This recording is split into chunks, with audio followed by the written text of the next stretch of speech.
I bet with Interbet only. They're a fantastic site. I've never had any issues with them. They are very professional. There's never a problem. You deposit money, 2 seconds later it's in your account. You withdraw, which I do very occasionally, and I believe it's also 2 seconds it's in your account.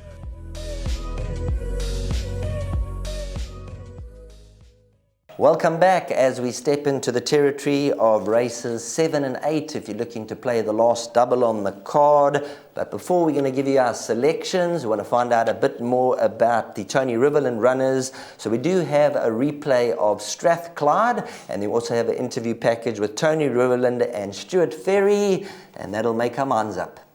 Meru's down the inside, then Spec Magic, and now Strathclyde comes to common grounds past the 200. Mount Meru is still down the inside. Now Strathclyde takes it up by about a neck or so. Common grounds bad second, then Mount Meru, but Strathclyde going on to win. Second will go to Common Grounds, third to Mount Meru, and fourth to Beach Palace. Yeah, he's come back from Cape Town. We gelded him there. He had one poor run there. He's starting to find himself, but obviously 1,000 metres is a bit short for him. I just wanted to take him back to Maritzburg, where he debuted in impressive fashion when he won over 1,200 metres. He's been pulling hard in his last 2 starts. He'll be run off his feet a little bit in a 1,000-metre race, and that's the whole object as part of reschooling him on how to race, because his horse is bred to go 10 furlongs, so it's well short of his best, but it's just part of an educational process, and we'll see how he comes out this run and slowly step him up in distance. Yeah, Luna came back to 1,000 metres Scottsville. That's his favourite track or whatever, so we're just hoping the rain stays away for a bit. But yeah, listen, last time Polly, I think he's had 2 runs on the Polly, both have disappointed. So back at Scottsville, I think you should run a good race. Yeah, well, he's back from Cape Town. He's done very well, Warren. He was desperately unlucky last time.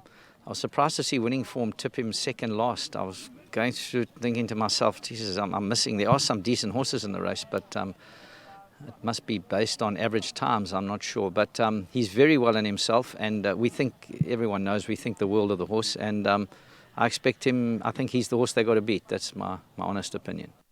As they say, straight from the horse's mouth, the horse they all have to beat, number 7, King of the Gauls. Now remember, 3-4 weeks before his first run, the talk was out for the son of Vercingetorix, and the Vercingetorix absolutely setting the tracks ablaze. First time out, he was super well supported. He ran a cracker, 4th behind Sovereign State. He then came and beat Tea Time Tipple next time of asking over the 1,000-metre trip. We've seen Tea Time Tipple come through to frank the form line. The form lines are very good. The fact that they took him to the Cape suggests exactly how highly thought of he is. 35 days ago, he ran 3rd to Tough Terrain. And Richard Ferry has ridden Strathclyde, who he won on first time out when beating Common Grounds. But Devon, number 7, King of the Gauls, you've got to take a stance in a race, and I believe you're quite strong on him. And I'm also at around 12 to 10. I also think that he sets a strong standard here. Yes, I'm in full agreement with you. It looks very, very tough to beat on paper.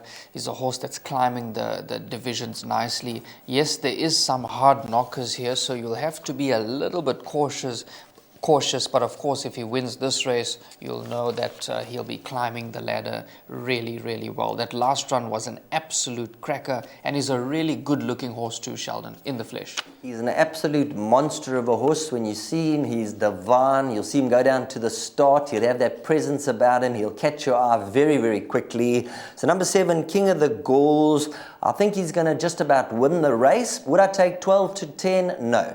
I don't take 12 to 10 about runners in these type of races. We look for the value horses, but I will be tipping him first, and I hope that he comes through for the exotic players.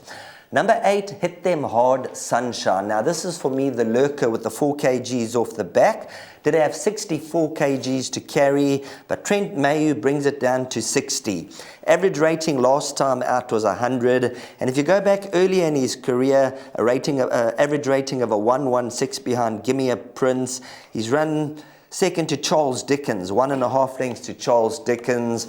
And number 8, Hit Them Hard Sunshine, could be the value. So number 7 is the strong first selection, but number 8, Hit Them Hard Sunshine, that's the horse you need to include. And after that, horses like Strathclyde, even a horse like number 3, Barcelona, could be worth throwing into the trifectas and quartets. But number 7, King of the Gauls, we got it all from Tony Riverland, one of the better runners and probably the best on the day. So number 7, King of the Gauls, and number 8, Hit Them Hard Sunshine. Pray around those two.